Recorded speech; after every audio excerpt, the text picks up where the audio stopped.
माझ्या मिस्टरांना आतमध्ये टाकले आणि त्यांच्यावर अशी म्हणजे केस 4-5 केस मिळवून टाकले. अच्छा, म्हणजे खोट्या केसेस मिस्टरांवर हां. टाकल्या. त्या प्लॉटसाठी त्यांनी काय केलं, आमच्या इथं जे असं राजकारणातले लोक आहे, बरं म्हणजे मोठे सावकार आहे ते. बरं हां, असं ते म्हणतात ना, व्याजे चालवणं किंवा जर समजा कुणाच्या मागं पुढं कोणी नसलं, त्यांना गोड बोलणं किंवा तुम्हाला काही डॉक्युमेंटरी असं वाचता नाही आली, तर त्यांचं डॉक्युमेंट घ्यायचे आणि त्या डॉक्युमेंटचं पूर्ण कायापालट करायचे आणि इथं अंगठी मारा, तिथं मारा, हा प्रकार चालतो त्यांचा. आणि म्हणजे असं थोड्या गोष्टीला अशी गण काढायची, म्हणायचं इथंच घुसवतो. बापरे, हां, कणपट्टीला म्हणजे लावायची. गुंड वगैरे होता का? आणि तो इतकं म्हणजे नीच होता ना, लेकराला पण माराय मागं पुढं पाहणार नाही. मग लेकराला सोडून कशी काय जाऊ? असं म्हणून मी तिथंच दबकून बसले. हां, तरी मग एक दिवस कोर्टामध्ये राहिली, एक दिवस स्टेशनला थांबली आणि 4 दिवस त्यांच्या इथे शेतामध्ये लपून राहिली. बापरे. एक अशी लेडीज आहे तिथं. म्हणजे समजा तिला जर एक 5-50 माणसं पुढं जरी उभं केलं, तर ना एका ह्याच्यात गार करायसारखी असं बापरे. गुंडसारखी राहते. मग ती आली, त्यांनी कब्जा केला, पाटी लावली घरावरती, अंगणामध्ये. अंगणामध्ये लोखंडाची अशी मोठी पाटी रवली, कब्जा आमचा आहे म्हणून. मिस्टरांना मारहाण वगैरे केली होती का? बापरे. मारलं होतं आणि मारते वेळेसचा व्हिडिओ करून मला टाकलेला आहे. तो व्हिडिओ आत्ता पण आहे माझ्याकडे. बापरे, एवढी गुंडागर्दी? हो, तो व्हिडिओ अजून पण आहे माझ्याकडे. माझं घर पाडलेला व्हिडिओ आहे, माझं सामान जाळते वेळेसचा व्हिडिओ आहे. मला व्हॉइस मेसेज घाण धमक्या दिलेला आहे, जी मला जीवे मारते म्हणून व्हिडिओ करून सगळे म्हणजे असं शिवीगाळ घाण बोलणं, तर सगळं प्रूफ आहे माझ्या. प्रॉपर्टीसाठी? हो. बापरे. आणि त्यांच्याकडं म्हणजे करोडाच्या वरती प्रॉपर्टी असेल त्यांच्याकडं. माझ्याकडे फक्त 20 लाखाची. अगं तुझा नवरा असला तर तू बोल ना डायरेक्ट, त्याला आता खतम करते मी, माझ्या ताकद आहे. अगं माझ्या तेवढी पॉवर आहेत ग, सावध राहा. नमस्कार मंडळी, द लाईफ स्टोरी पॉडकास्टमध्ये तुमचं स्वागत आहे. मी तुमचा मित्र विशाल आणि आज आपण भेटत आहोत एक नव्या पाहुण्यांना एक नवीन गोष्ट घेऊन. तर नमस्कार ताई, नमस्ते. कशा आहात? मस्त. अच्छा, काय नाव तुमचं? माझं लक्ष्मी देवनाळे. अच्छा, कुठून आलात तुम्ही? मी लातूरहून आलेली. अच्छा, आणि काय करता? मी सध्या म्हणजे प्रायव्हेट जॉबमध्ये आहे. बर. हां. आणि घरी पण म्हणजे दोन्ही सांभाळते. अच्छा, तर काय अनुभव शेअर करायचे तुम्हाला? तर मला म्हणजे माझ्या लग्नाची गोष्ट आणि प्लस माझ्या मम्मीकडची गोष्ट, म्हणजे दोन्ही म्हणजे माझ्या लाईफमध्ये कसं चेंजेस झाले लग्न झाल्यानंतर, ते मला शेअर करायचं आहे. कारण आत्ता पण असं लोकांना वाटतं की ह्या गोष्टी फक्त म्हणजे पहिले जुन्या काळात व्हायच्या. आता असं काही नाही, हे चेंज झाले. पण काही गावामध्ये अजून पण असं आहे. ते मला काही गोष्टी शेअर करायचे. बर. तर माझं लग्न 2011 मध्ये झालं. त्यानंतर मला 2 भाऊ आणि पप्पा, मम्मी आणि मी. माझं लग्न झाल्याच्या नंतरला म्हणजे 2 महिन्यामध्ये माझा भाऊ एक्सपायर झाला. अच्छा. एक्सपायर होण्यामागचं कारण माझ्या घरचं होतं, की माझ्या भावाने मला चांगलं पाहून दिलं, सगळ्या गोष्टी केल्या. म्हणजे एका मुलीला काय पाहतो आपण देते वेळेस? घर, मुलगा, दिसायला कसं आहे आणि बाकी काय काम करतो, काय नाही वगैरे हे सगळं पाहतो. मग तसंच माझ्या पण वडिलांनी, माझ्या भावाने केलं हे. माझ्या भावाने तसंच सगळं काही पाहून मला दिलेलं होतं. पण मग माझा भाऊ असं म्हणे, की मुलगा छान आहे, प्रॉपर्टी आहे, तर मग शेती नसलं तरी चालतं.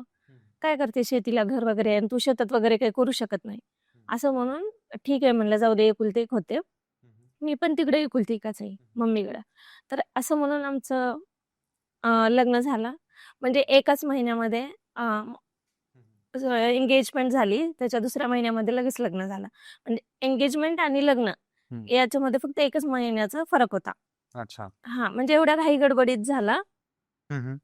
तर मग आम्हाला पण वाटलं, की म्हणजे माझ्या सासूला शुगर होतं, त्यांची तब्येत ठीक राहायची नाही. तर मग असं सगळे म्हणायचे, की म्हणजे सासूचं असं म्हणणं होतं, की पटकन आपल्या मुलाचं लग्न डोळ्यापुढे पाहावं. तर मग त्यामुळे आम्हाला वाटलं घाई करत असतील. नंतर लक्षात आलं त्याच्या मागचं कारण वेगळंच होतं. बर. आणि मला 3 नंदा आणि माझे मिस्टर एकुलते एक आहेत.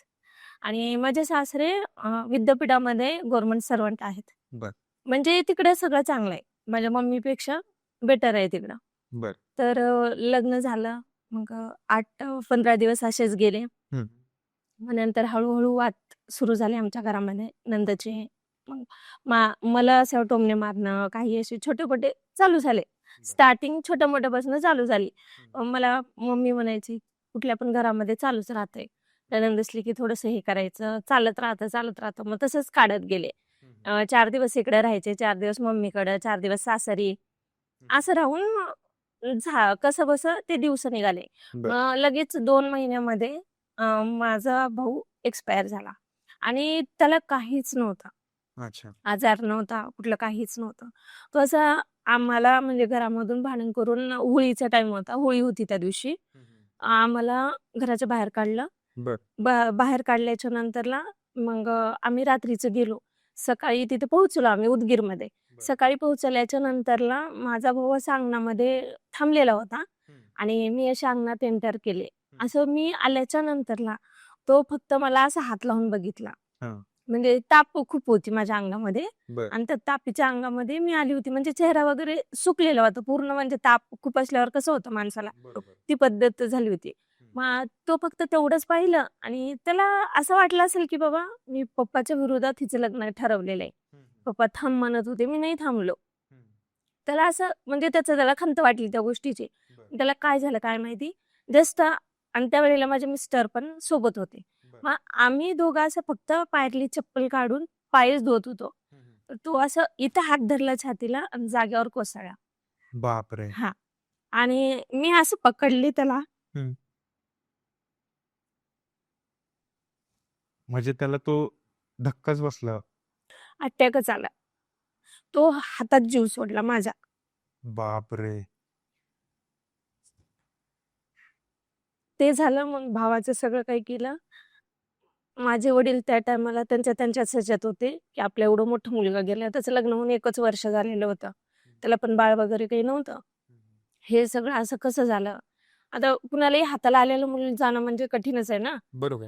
तर आम्ही सगळे त्या टेन्शनमध्ये होतो. मग तेवढ्यामध्ये आम्हाला इकडं हे प्रॉब्लेम लागले होते.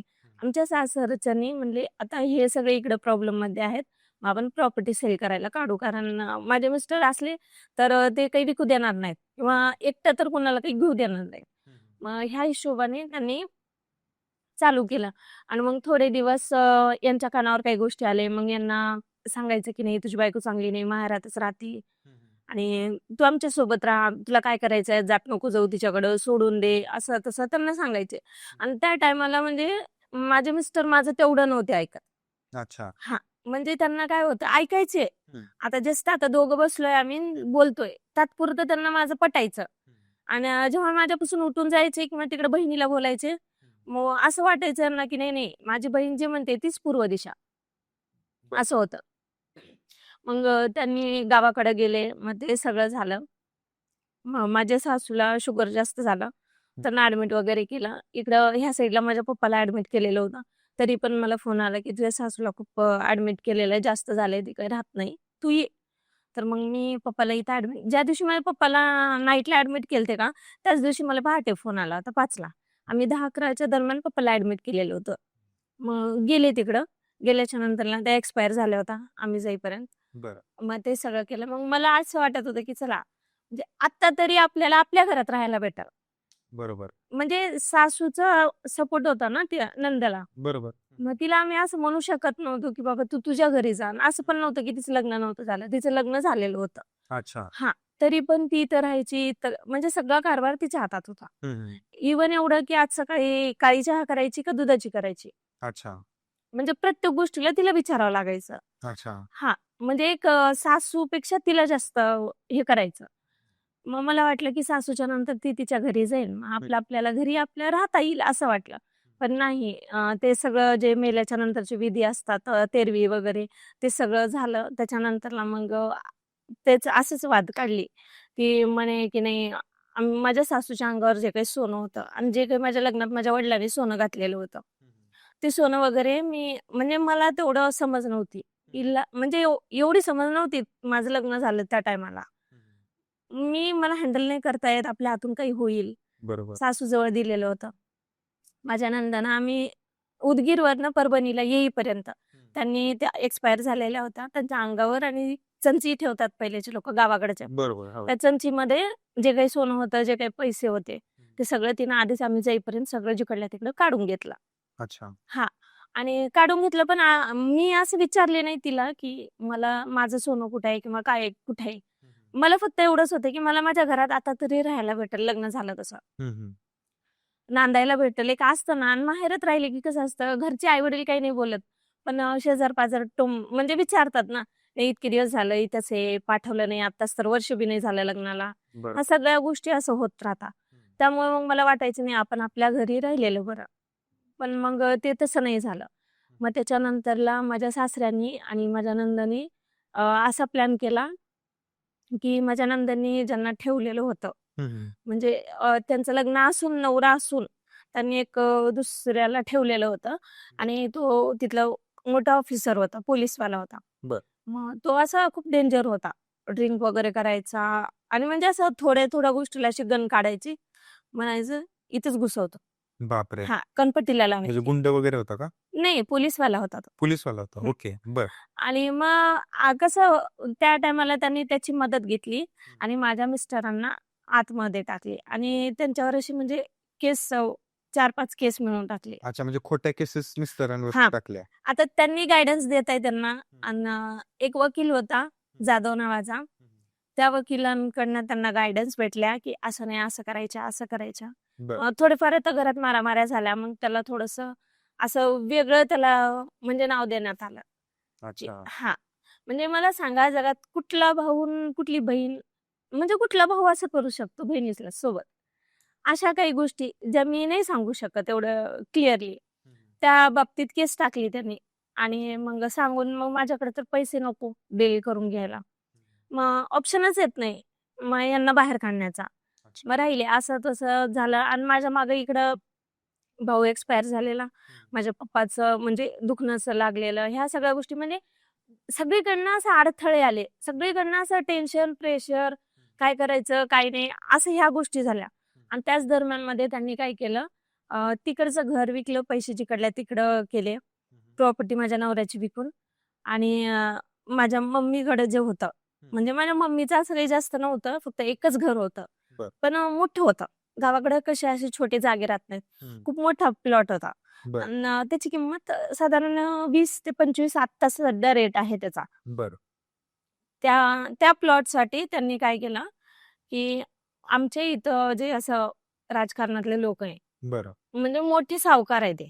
बर. हा, असं ते म्हणतात ना, व्याजे चालवणं, किंवा जर समजा कुणाच्या मागं पुढं कोणी नसलं, त्यांना गोड बोलणं, किंवा तुम्हाला काही डॉक्युमेंटरी असं वाचता नाही आली, तर त्यांचं डॉक्युमेंट घ्यायचे आणि त्या डॉक्युमेंटचं पूर्ण कायापलट करायचे, अच्छा. आणि इथं अंगठे मारा, तिथं मारा, हा प्रकार चालतो त्यांचा. अच्छा, म्हणजे अजून पण हे प्रकार चालू आहेत? हो, बापरे. अजून पण आहे. म्हणजे ज्याची कुणाची असं वाटलं की तो कमकुवत आहे किंवा त्याच्या पाठीमागे कुणी नाही, कोणी नाही. की लगेच जमीन त्याच्या गोड बोलून किंवा हा, हिसकावून. गोड बोलून काही त्यांना असं काहीतरी सांगायचं की तुमच्या नावाने हे करू, ते करू, आमच्याकडे राहू द्या, मग तहसीलला लावून देतो, तुम्हाला कळत नाही. आम्ही आता पहिलेचे लोक कसं होते, म्हणजे गावाकडचे लोक कसं नाही, आपल्याला कळत नाही, आपल्या घरात कुणी शिकलेलं वगैरे नाही, तर हे घ्या डॉक्युमेंट आणि आमच्या एवढं काम करून द्या, असं मग असं असायचं. पण आमच्या इथं कसं होतं की डॉक्युमेंट सगळे माझ्या हातात होते, म्हणजे त्याच्यात काही करायचं असलं की मी काढणं, मी ठेवणं. माझे मम्मी पप्पा एवढे स्ट्रॉंगली होते. मग त्या ह्याच्यामध्ये पप्पानी डॉक्युमेंट वगैरे सगळे जे काही कुठं आहे, समजा त्यांचं थोडंफार बँकेमध्ये पैसे वगैरे, ते सगळं मला सांगितलेलं होतं पप्पानी. मग माझ्या पप्पाला असंच जेव्हा माझे मिस्टर आतमध्ये होते जेलमध्ये, त्यावेळेला माझ्या पप्पाला म्हणजे कोरोनाचा टाइम चालू होता, त्या पिरियडमध्ये माझा जॉब पण गेला. जे फक्त 3,000 कमवत होती मी मंथली, बरं. तो जॉब गेला. मी घरी बसून होते, आणि असं तसं थोडेफार जे जमा होते त्याच्यामध्ये मग ते लॉकडाऊनचा पिरियड कसा होता, बरोबर. त्यामध्ये चाललं. मग अचानकच माझे वडील पण अचानकच, काहीच नाही झालं, म्हणजे फक्त त्यांना दम्याचा त्रास होता, पण इतके स्ट्रॉंगली ते बसलेले केलेले. आणि म्हणजे त्या दिवशी त्यांनी माझ्या मुलासोबत बसून मस्त भाकर वरण चुरून जेवलेलं पोटभर, फिरले वगैरे. आणि अंगणात असं त्यांची सवय होती की झाडाखाली खुर्ची टाकायची आणि येणार जाणाऱ्यांना गप्पा मारत बसायचं. अच्छा. सगळं झालं, गप्पा वगैरे मारले ते आणि जस्ट आता 5 वाजले. मग घरामध्ये आले ते हातपाय धुवून चहा वगैरे घेण्यासाठी. मग ते जसे एंटर केले, फक्त त्यांना काय वाटलं काय माहिती, त्यांनी देवापाशी गेले, अगरबत्ती लावले. ते कधी देव वगैरे पूजा करायचे नाही.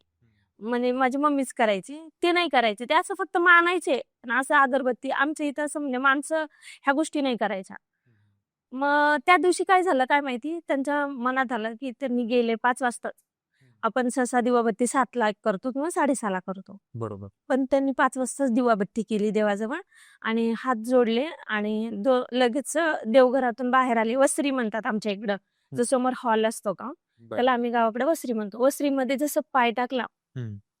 जागेवर कोसळले ते पण. बापरे! म्हणजे काय झालं, काय नाही, काही ताप नव्हता, काही नव्हतं. म्हणजे असं सडनली जस्ट सगळे परेशान झाले. नाही, नाही म्हणे की आत्ताच तर चांगले बोलत होते. मामा असं कसं एक्सपायर झाले. म्हणजे सगळी गल्ली पूर्ण मामा म्हणायची आणि माझ्या मम्मीला मामी. तर असं कसं म्हणे खोटं बोलताय म्हणे तुम्ही. नाही, नाही असं मजाक नको करत जाऊ असं तसं. आणि त्या टायमाला मी, माझी मम्मी आणि माझी 2 मुलं एवढेच जण होतो घरी आणि हे तर जेलमध्ये होते. त्याच्यानंतर ना त्याच पिरियडमध्ये जेव्हा जसं तुमच्या भावाला जसं झालं अटॅक आला, तसं वडिलांनाही अटॅक आला. सेम, बापरे! सेम आला पण आणि मला असं विचारायचं वडील कुठल्या जास्त टेन्शनमध्ये होते का? किंवा असं तेच ना, की तुमचं मी माहेरी आहे. मुलीला नवऱ्याला भेटू देत नाहीत. बरोबर. त्याला मधी टाकलेलं आहे नवऱ्याला. पण आता नवरा नाही किंवा आमच्या माघारी हिचं कसं होईल? हिला काय लेकरं आहेत हिचे. काय? हां, म्हणजे हिचं फ्युचर कसं? हं. असं त्यांना ते टेन्शन, की त्यांना माहिती होतं, की हे हिला एकटीला तर जगू नाही देणार. बरोबर. त्या टायमाला त्याच्यामध्ये 1 महिना 2 महिनेच झाले होते. माझ्या मोठ्या मुलाला प्रेमला लकवा मारला होता. अच्छा. पॅरालाईज झालं होतं. इथून थोडंसं वारं गेलं होतं त्याच्यात. बरं. नेमकंच असं वाकडं होतं. तर मग त्यामध्ये गावाकडे असं म्हणणं की लकवा मारलेल्या माणसाला म्हणजे ज्याला मारलेलं आहे ती लकवा, त्याला असं कशाची शिवाशिव इटाळ नाही पडू देत. बरं.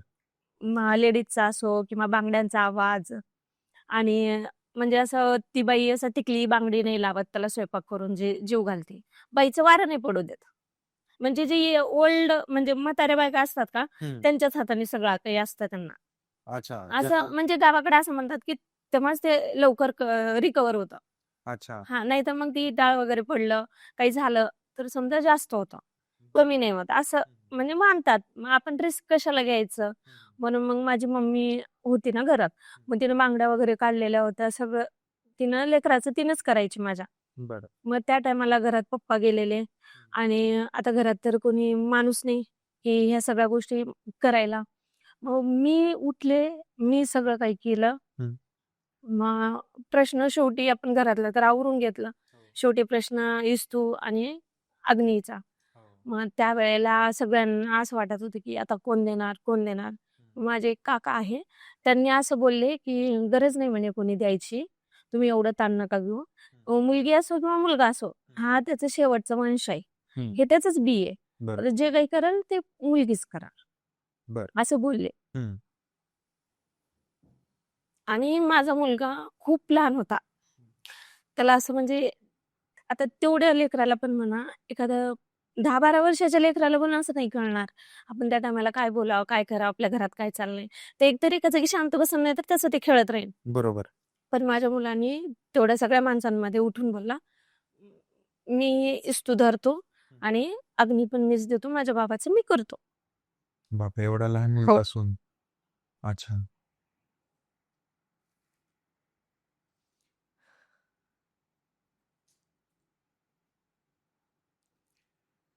एवढा समजूतदारपणा माझ्या दोन्ही मुलांमध्ये पण खूप समजूतदारपणा आहे. प्रत्येक गोष्टीचा. त्या दोघांना आत्ता पण असं, की आता मम्मीचा चेहरा सुकलाय, तिला कोणी काही बोललंय का? काय झालंय का? लगेच समजतं.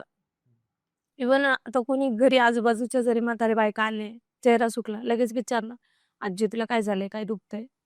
असं आहे त्यांचं. मग माझ्या मुलांनी सगळं काही केलं. जेव्हा अग्नी फेऱ्या घेतो अग्नी देतो ना चितेला, त्यावेळेला ते लाकडाचं इस्तू असं बाजूला पडलेलं होतं. त्याच्यावरती माझ्या मुलाचा आणि माझा पाय सोबत पडला. पूर्ण पाय भाजलं होतं. पण थांबला नाही तो आणि म्हणला नाही. ते लक्ष कोणी आजूबाजूच्यानी दिले, लेकराचं पाय पडून तुझंही पाय भाजले. तो माझा हात धरला, मी त्याचा हात धरली आणि दोघांनी आग्नेय दिली. सगळं काही झालं. आम्ही घरी आलो. त्याच्यामध्ये एक 2-4 महिने उलटले. 2-4 महिने उलटल्याच्या नंतरला मग आता असं सगळ्यांना माहीत झालं हिच्या मागं कोणी नाही. हिचा नवरा पण एवढं काही हिचं ऐकत नाही. तर सगळ्यांना गल्लीमध्ये म्हणल्यावर गावाकडे कसं लवकर गोष्टी पसरतात. बरोबर. मग सगळ्यांना माहिती झालं. म्हणे चला मग हिची जागा आहे. हिची आई पण आता वयस्कर झालेली आहे. 2 लहान-लहान लेकरं आहेत, काय करू शकतात? असं म्हणून मग सुरुवातीला जागा बघायला येणे, विकायला काढणार आहे का? म्हणजे विचारायचं जागा विकणार आहे का? बापरे! म्हणजे लोक असं. काय म्हणजे लक्षच ठेवून होते का प्रॉपर्टीवर? हां. मग की नाही विकायचं किंवा आम्हाला म्हणजे विकलं तर आम्ही कुठं जाणार दोघी मायलेकी? असा प्रश्न. मग नाही असं सांगायचं. मग एक 8-15 दिवस झाले की यायचं. असं चालू होतं त्यांचं. मग ते आमच्या लक्षात नाही आलं काही. त्या सगळ्या गोष्टी असं समजायला म्हणजे आपल्याला असं वाटतच नाही ना, की आपण तसे नाही, तर समोरची व्यक्ती तशी नसेल. बरोबर. असं असं वाटायचं की ते फक्त विचारत असतील. त्यामुळं मग चाललं असंच. एक महिना, 1.5 महिना झाला. माझ्या पप्पाला जाऊन 6 महिन्याचा टाईम पिरियड झाला. माझे मिस्टर जेलमधून बाहेर आले.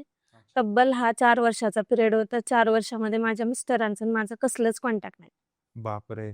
म्हणजे कसलंच नाही. म्हणजे ह्यांनी असं अडकवलं होतं, की 4 वर्ष यांना बाहेर निघताच नाही. म्हणजे माझे मिस्टर मधात, हां. मी माझ्या माहेरच्या परेशानीमध्ये, वडील गेले, माझ्या घरला माणसं येत आहे बरोबर. जागेसाठी. तो त्रास वेगळा. त्या ह्याच्यामध्ये मी इकडंच अडकून राहिले. बरोबर. तिकडे आणि उदगीर ते परभणी खूप डिस्टन्स आहे. म्हणजे तिकडची काहीच खबर इकडे लागायसारखी नाही. किंवा आपलं कोणी नाही पण तिथं की सांगणार असं चाललंय इथं किंवा घर विकलं तुझं किंवा काही प्रॉपर्ट्या झाल्या, ज्याच्या त्याच्या वाटण्या झाल्या, असं काहीच नाही. ठीक आहे, ते विकलं. त्यानंतरला मग माझे मिस्टर आले. माझ्या मिस्टर आल्याच्या नंतरला त्यांना माहिती पडलं विकलं म्हणून. आणि माझ्या मिस्टरांना माहिती असं पडलं, की म्हणजे माझ्या नंदनं ज्या माणसाला ठेवलेलं होतं, तो माणूस इतका भयानक होता, इतका भयानक. त्याचा शॉर्टमध्ये अख्ख्या परभणीमध्ये होता. तो इतका भयानक असा हाईटला पण असा उंच, बॉडीने पण एकदम जिमवाले मुलं वगैरे कसे असतात तसा. आता पोलीसवाला म्हणल्यावर तो एकदम अशी पर्सनॅलिटी वगैरे अशी एक जबरदस्त होती, की त्याला पाहताच असं माणूस तिथे जागेवर गार झाला पाहिजे. बरं. असं म्हणजे एक त्याचा असं दणका होता म्हणजे बोलायची पद्धत. तो सहज जरी नॉर्मली बोलतोय तर आवाज पूर्ण तिथे रोडपर्यंत जाणार. एवढं खणखण आवाज त्याचा. हां. असं. मग माझ्या नंदनी त्याला सांगायचं, की हिला असं कर, तिला तसं कर. माझी नणंद सांगायची. बरं. हं. आणि तो यायचा, ड्रिंक करायचा, आला की असं सांगायचं, "नाही, तुझ्यामध्ये खूप घमंड आहे." एक दिवस असा होता, त्या दिवशी मी संध्याकाळचा माझा मुलगा लहान 2nd नंबरचा पोरगा, तो 2.5 वर्षाचा होता. त्याला झोपवलं होतं पलंगावरती आणि मी जेवायला बसली होती. भात आणि कढी ताटात घेतली आणि असं पलंग होतं. तिथं तो झोपलाय आणि मी अशी इथं जेवायला बसली. तेवढ्यात तो आला आणि पलंगावर बसला आणि त्याच्या पाठीमागं माझं लेकरू झोपलेलं आणि जग भरून पाणी आणि ग्लास घेऊन बसली होती मी. तो मला म्हणे, "माझ्या घरीच आहे." मग मी 1 नाही, 2 नाही, म्हणजे मला बोलता नाही आलं. मी घाबरली होती. मग मी माझ्या बाजूला किरायदार होते आमच्या घरचे. त्यांना आवाज दिला, "काकू, काकू." पण त्या स्वयंपाक करत होत्या. लवकर नाही आल्या त्या. मग त्या आल्या एक 5 मिनिटांनी. मग त्यांना इशारा केला, "इथंच बसा" म्हणलं. तर इथंच बसा म्हणल्याच्या नंतरला मला काटे येते आता पण. बापरे! त्यांना इथेच बसा म्हणली. त्या बसल्या बिचाऱ्या. त्यांचा खूप सपोर्ट झाला मला. त्या बसल्या. त्यांनी सांगितलं की त्यांनी त्याला म्हणजे विषय डायव्हर्ट केला त्याचा. त्याला खूप बोलायच्या असं इकडचं तिकडचं. मग तो जग भरून पाणी जे होतं ते डायरेक्ट माझ्या भातात ओतलं त्यांना, ताटात. बापरे! ताटात ओतलं आणि मग मला आता जायला बी कळत नाही. कारण मी गेली तर माझा मुलगा त्याच्या पाठीमागे झोपलेला आहे आणि लेकराला सोडून कशी काय जाऊ? आणि तो इतकं म्हणजे नीच होता ना, लेकराला पण मारायला मागं पुढे पाहणार नाही. अरे! मग लेकराला सोडून कशी काय जाऊ? असं म्हणून मी तिथेच दबकून बसले. असं तसं एक अर्धा 1 तास ते चाललं. मग त्याच्यानंतरला त्या काकूचे मिस्टर आले, आमच्या किरायदारींचे आणि त्यांचा मुलगा आला. तो मुलगा असेल एक 12 ते 13 वर्षाचा. जास्त मोठा नाही. मग तो काय केला, तो पाठीमागच्या दरवाजाने आला इकडं. त्याची आई त्याला बोलत एंगेज करून ठेवली तिथं. तो तिकडून हळूच माझ्या प्रीतमला उचलला, त्या दाराने मागून तिकडं आला आणि मी पण पाणी ते ताट ठेवायला पण तिकडं गेले. ते दार वगैरे उघडं ठेवलं तसंच घरातलं सगळं आणि मी पण असं किचनमधनं बाहेर येऊन इकडं लेकराला घेऊन आम्ही सगळ्यांनी रस्त्याने निघाले. आता जायचं कुठं? पण कुठं तर जाऊन लपणार ना. बरोबर आहे. मग माझ्या किरायदारीनं काय केलं, तिचा भावाचा मुलगा पण त्यांच्याकडे शिकायला होता. त्याला सांगून त्यांच्या माहेरी मला ठेवलं तिथं 4 दिवस लपून. तिथं राहिले 4 दिवस. मग मी असं की आता आपण जायचंय पण स्टेशनला पण शोधतायत ते. स्टेशनला लपा, तिथं येऊन शोधणार, तिथं काही झालं तर. म्हणजे सगळीकडे दबदबा त्यांचा. आणि आपल्याला कोण साथ देणार आहे, कुठपर्यंत देणार आहे? कारण मी सगळ्यांना हातापाय जोडून थकलेली होते, की फक्त सगळे एवढेच सांगतात. त्यांच्या एरियात जोपर्यंत राहतो आपण हद्दीत तोपर्यंत ते सपोर्ट करतात. त्याच्यानंतर तुम्ही इथून बाहेर गेले ना की मग हा संपलं. आम्ही मॅडम इथपर्यंत नाही येऊ शकत तुमच्या गावापर्यंत असं. हा तरी मग एक दिवस कोर्टामध्ये राहिली, एक दिवस स्टेशनला थांबली आणि 4 दिवस त्यांच्या इथे शेतामध्ये लपून राहिली बापरे! लेकराला घेऊन. आणि त्या टायमाला माझ्या मुलाचे दात निघत होते. त्याला लूज मोशन, ताप. दात निघाल्यावर लेकराला किती त्रास होतो. ते चालू औषध नको, पाणी नको, काहीच नको. एवढ्या लहान मुलाला घेऊन तुम्ही 4 दिवस हा बापरे! असंच फिरली रस्त्याने. म्हणजे ते दृश्यच किती हे असणार आहे. भयानक. खायला नको. त्या लहान मुलाला पण मी चिप्स खाऊ घालायची. असं चुरा करायच्या हातावर आणि द्यायचं. आणि म्हणजे जेवण वगैरे ते डोक्यात यायचंच नाही. माझ्यासोबत तो पण तसा काढला. मग तिथून मी गावाकडे आली. गावाकडे आल्याच्या नंतरला गावाकडं हा जागेचा मॅटर चालू. त्यांनी काय केलं, एके दिवशी आले ते लोक, म्हणजे त्यांच्या सोबतचे जे काही 4 माणसं होते ते घेऊन आले आणि एक अशी लेडीज आहे तिथं. म्हणजे समजा तिला जर एक 5-50 माणसं पुढं जरी उभं केलं तर ना एका ह्याच्यात दार करायसारखी आहे ती. म्हणजे 5-50 लोकांमध्ये पण ती म्हणजे सगळ्यांना असं गुंड बापरे! गुंड सारखी राहते. मग ती आली, त्यांनी कब्जा केला, पाटी लावली घरावरती, अंगणामध्ये अंगणामध्ये लोखंडाची अशी मोठी पाटी रवली, कब्जा आमचा आहे म्हणून. मग मी म्हटलं हे असे वाद करण्यापेक्षा आपलं काहीच नाही म्हणलं. आपण इथं जर नाही आता थांबलं, आपण मरू, लेकरं मरू. पण मग मी माझ्या डोक्यात काय आलं काय माहिती, लेकरं घेतले, मम्मीला घेतलं आणि थोडंफार सामान घेतलं खाय पियापुरतं आणि फक्त एक म्हणजे जेवढे वरचे रोजचे लेवायचे कपडे आहेत बाहेर ठेवलेले तेवढेच कपडे बॅगेत भरले निघाले मी तिथून. निघाले पण जायचं कुठं, कुणाच्या इथे जायचं आणि कुठं जाऊन थांबायचं हा प्रश्न मोठा होता. मग तिथून मी निघाले आणि जवळ फक्त माझ्याकडे कॅश होती 50,000 रुपये घरामध्ये आणून ठेवलेली होती, ती घेतली आणि निघाले. पण डॉक्युमेंट वगैरे लेकरांच्या शाळेचा तिसा वगैरे तिथेच राहिला. माझ्या डोक्यात म्हणजे असं कायमचं पळून जाण्याचं नव्हतं ना. म्हणजे हे शांत होईपर्यंत गरमीत आपण आपण ते तापलेले तर आपण समोर थांबलं तर एकतर त्यांचा जीव जाईल ना तर आपलाच जाईल. त्यांचा तर काही नाही जाऊ शकत, आपलाच जातो. त्यामुळं मग ते म्हणतात ना आपण माघार घेतल्यासारखं. मग मी घाबरून पळून गेल्यासारखं गेली. म्हणलं थंड झाल्यावर वर्ष 6 महिन्यात लागल, लवकर होईल ह्या आशेने मी तिथून निघाली होती. आली मी संभाजीनगरला, तिथल्या पेट्रोल पंपवरती नाईट काढली आणि दुपारपर्यंत थांबले. मग आता इथं संभाजीनगरमध्ये कोणी नव्हतं माझ्या ओळखीचं. मग आता इथून जायचं कुठं. मग जे होते जवळ पैसे वगैरे लेखांना खाऊ पिऊ घातलं बाहेरच सगळं काही. पुन्हा गाडीमध्ये बसलं, गाडीचं भाडं वगैरे होतं. मग त्या भैयाला म्हणलं मला फिक्स कुठं असं प्रॉपर असं रूम घर भेटेपर्यंत मला असं रस्त्यावर सोडून नका जाऊ म्हणलं. तसंच छोटं हे गाडी केलेली होती छोटी हत्तीसारखी. मग ती गाडी घेतली, तसंच पुढे नीट नाशिकला निघाले आणि नाशिकला पण माझं कोणीच नाही. म्हणजे तुम्हाला माहितीच नाही कसं जायचं, फक्त इथून निघायचं होतं. तिथून निघायचं होतं. आणि नाशिकला मी माझ्या जन्मात नाही गेलेली. अच्छा. म्हणजे कधी नाशिक फक्त ना असं ऐकलेलं होतं की नाशिक आहे, एवढं छान आहे असं. म्हणजे मी कधी आलेली नाही किंवा काहीच नाही तिथं. तिथून नाशिकला आल्याच्या नंतर एक रूम बघितली, फिरून दिवसभरामध्ये रूम मध्ये पसारा टाकला. त्या रूमला 5,000 भाडं. ठीक आहे म्हणलं. 6 महिने तिथं राहिली. मग असंच काम वगैरे तर काही नव्हतं. तोपर्यंत मिस्टर आणि हे प्रॉपर्टी तिकडच मिस्टर पण तिकडेच होते. तिकडच. अच्छा. त्यानंतरला मी म्हणजे 6 महिने असे तसे काढले. माझ्या बाजूला एक काकू होते. त्यांनी अशी ओळख निघाली. त्या खूप जीव लावायच्या. ते म्हणायचे, "यांना कधी बघितलं तेव्हा तू मयुरी टेन्शनमध्येच राहते, सारखं रडत राहते. नेमकं आहे काय? मुलांना घराच्या बाहेर नाही निघू देत, शाळा नाही, काही नाही. म्हणजे कसं चालतंय, काम करणं नाही, काही नाही, नवरा नाही, दोघी स्माइली आणि 2 मुलं." असं ती जस्ट एक विषय काढला त्यांनी. मला राहावलं नाही. मी त्यांच्यासमोर रडले. त्यांना जे खरं झालंय का ते सांगितलं आणि त्यांना असं म्हणले, की "मी पळून आली. लेकरं घेतली आणि आले" म्हणलं. मग त्या म्हणे, "घाबरू नको" म्हणे. "आपण उद्या सकाळी तुला एका ठिकाणी घेऊन जाते. पण जाऊ" म्हणे. "तिथं नक्कीच मदत होईल" म्हणे. त्यांनी मला नेलं दिनकरांना पाटील म्हणून आहेत नाशिकला. बरं. जे आत्ता निवडून आलेत. त्यांच्याकडे नेले. त्यांच्याकडे असे महाराजांची सभा भरते. बरं. आणि ते महाराजच म्हणजे देव असल्यासारखे आले मला. हां. माझं त्यांचं काहीच कनेक्शन नाही हं. किंवा माझा वोटिंगचा पण फायदा त्यांना होणार नाही. हं. माझ्याकडून कसलाच फायदा नाही. तरी त्यांनी माझी सगळी स्टोरी ऐकली.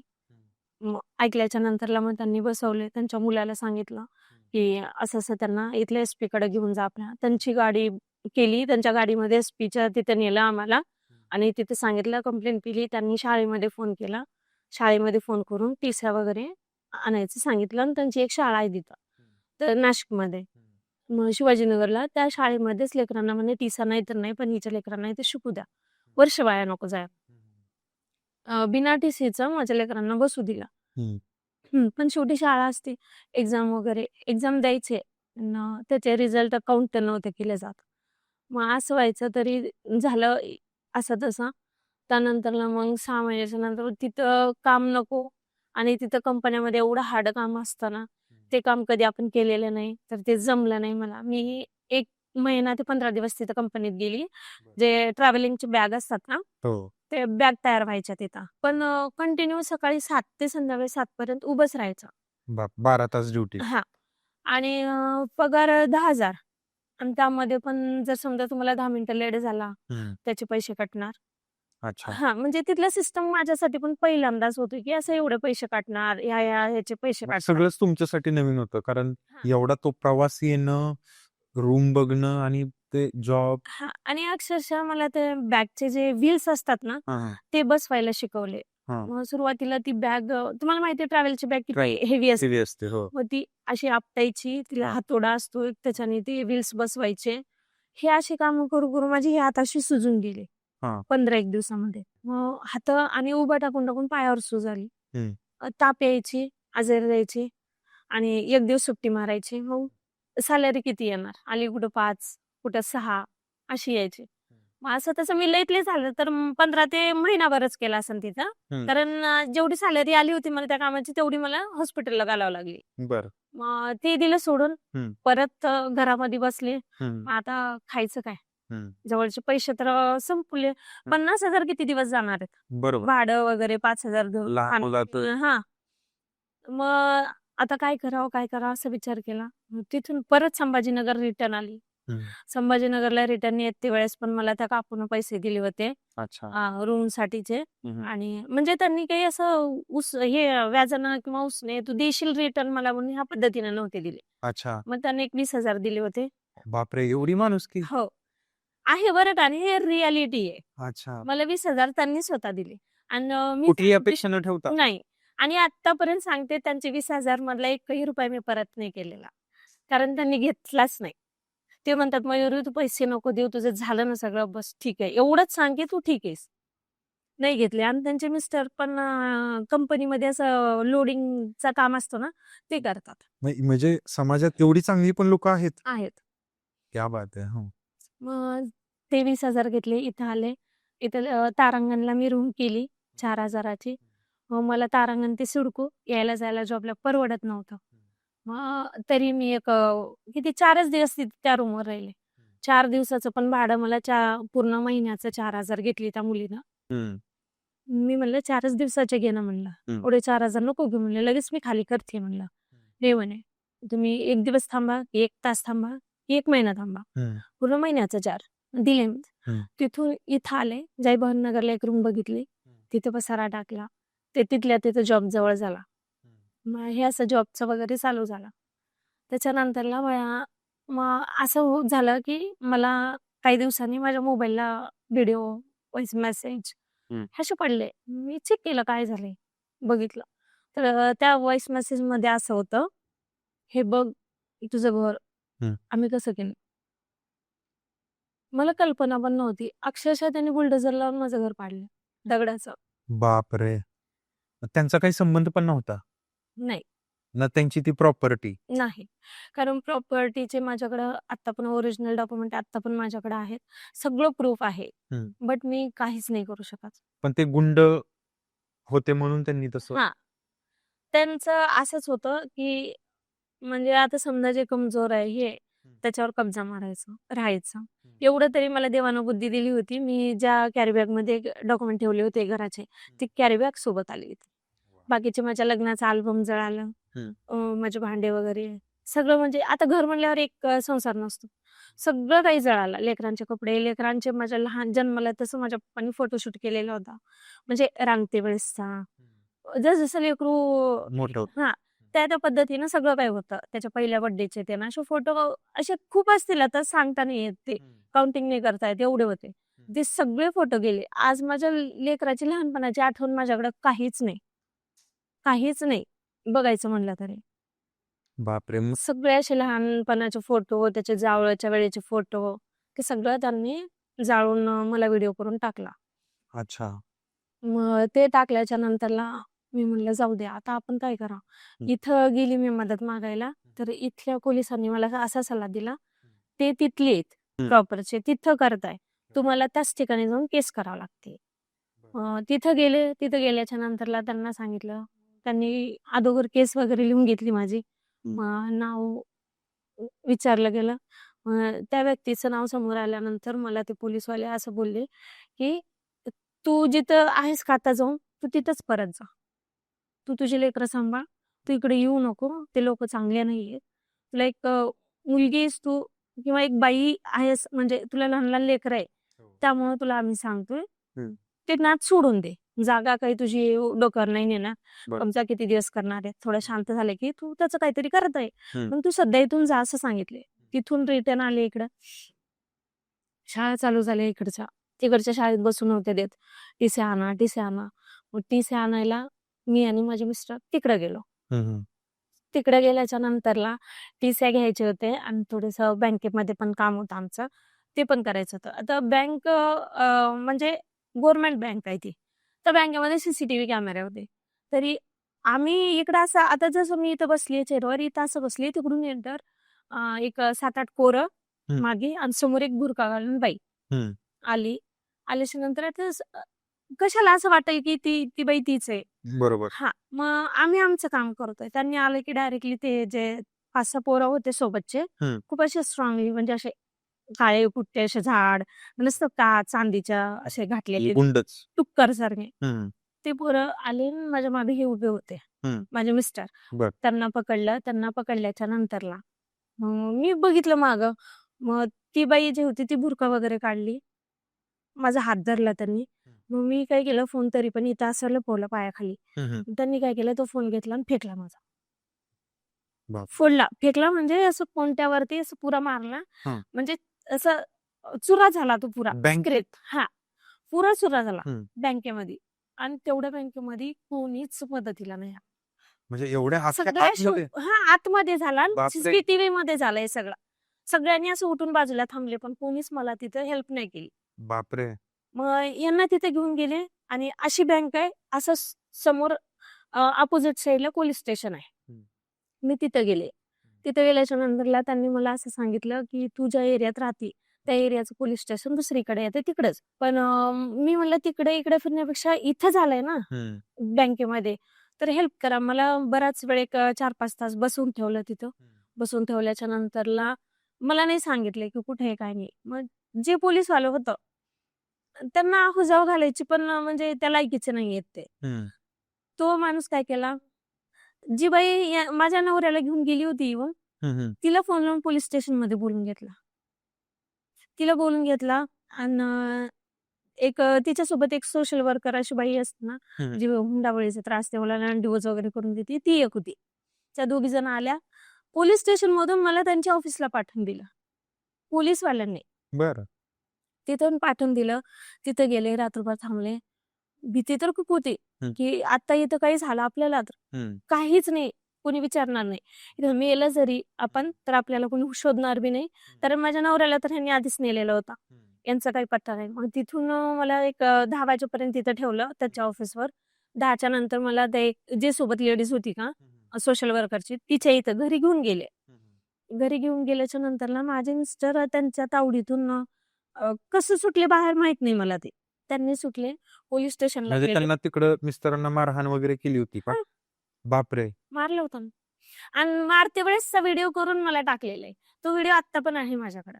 बापरे, एवढी गुंडागर्दी. हो, तो व्हिडिओ अजून पण आहे माझ्याकडे. माझं घर पाडलेला व्हिडिओ आहे, माझं सामान जाळते वेळेसचा व्हिडिओ आहे. मला व्हॉइस मेसेज घाण धमक्या दिलेला आहे, जी मला जीवे मारते म्हणून व्हिडिओ करून सगळे म्हणजे असं शिवीगाळ घाण बोलणं, ते सगळं प्रूफ आहे माझ्या. प्रॉपर्टीसाठी? हो. बापरे. आणि त्यांच्याकडं म्हणजे करोडाच्या वरती प्रॉपर्टी असेल त्यांच्याकडं. माझ्याकडे फक्त 20 लाखाची. तरी पण? आणि नंतर लक्षात आलं की माझ्या सासरचं आणि त्यांचं हं. चांगले संबंध, त्यांचं कनेक्शन दिसून आलं. अच्छा. असं केलं. मग माझे मिस्टर त्यावेळेला संध्याकाळी पोलीस स्टेशनला आले आणि त्या टायमाला आमचं देव चांगलं म्हणजे तिथं दुसऱ्या पोलिसांची ड्युटी लागली होती. करण म्हणून होते. बरं. ते खूप चांगले होते. मग त्यांनी ते ऐकत नव्हते. ते यायच्या आधी आणि असं ब्लेड वगैरे इथं मारून घेतली. माझी बायको नाही आणून दिली तर मी जीव दे. मिस्टरांनी? हां. हं. मग त्यांनी तसं केलं. मग त्यांनी विचारले, "असं नका काही करू. हं. चला म्हणे, कुठे आपण शोधू." आधी त्यांच्या ऑफिसला गेले. ऑफिसवरनं त्यांना माहिती पडलं असेल ते तिथं असतील. तिथं आले. मग तिथं रात्री एक 2:30 वाजले होते. 2:30-3 झाले होते रात्रीचे. मग मला खाली बोलवलं. त्या दोघी पण बायका मला सांगतायत, की त्यांनी विचारल्याच्या नंतरला मी माझ्या इच्छेनं आली आहे आणि मला कोणी काही जबरदस्ती नाही केलं, काही त्रास नाही दिला असं बोलतो. मग मी काहीच म्हणले नाही. हो म्हणले नाही, नाही म्हणले नाही. खाली आले आणि तिथून पटकन म्हणजे माझ्या नवऱ्याच्या जवळ गेले. तिथं गाडीमध्ये बसलो आम्ही. मग तिथून आम्हाला परत पोलीस स्टेशनला आणलं आणि त्या पोलीसवाल्यांनी समजावून सांगितलं. तर म्हणे, "तुमच्या जीवाला इथे धोका आहे, तुम्ही राहू नका.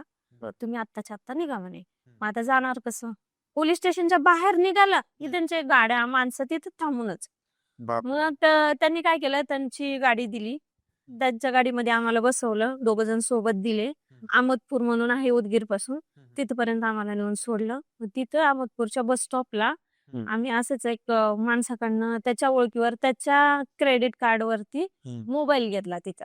म्हणजे त्यांचा पण काही संबंध नव्हता. हां. हे असं ऐकल्यानंतर फिल्मी वाटतं. मला तर साऊथची स्टोरी वाटते. करेक्ट.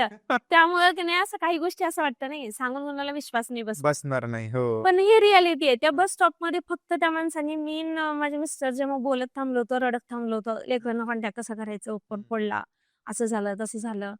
सगळं आपलं बॅग वगैरे तिथं राहिली. हां. ह्या सगळ्या गोष्टी म्हणजे आम्ही दोघं रडत थांबलेलो होतो. ते माणूस आमच्या पाठीमागे थांबलेले होते. ते साधारण माझ्या पप्पाच्या एजचे असतील. तर म्हणे, "काय झालंय बाई?" म्हणे. हं. त्यांना बँकेमध्ये ते चपरासी म्हणून होते. बरं. ते म्हणे, "काय झालंय?" म्हणलं, "असं-असं झालंय. फोन फुटलाय. लेकराला फोन करायचा." हं. मग त्यांच्या फोनवरनं फोन लावला. हं.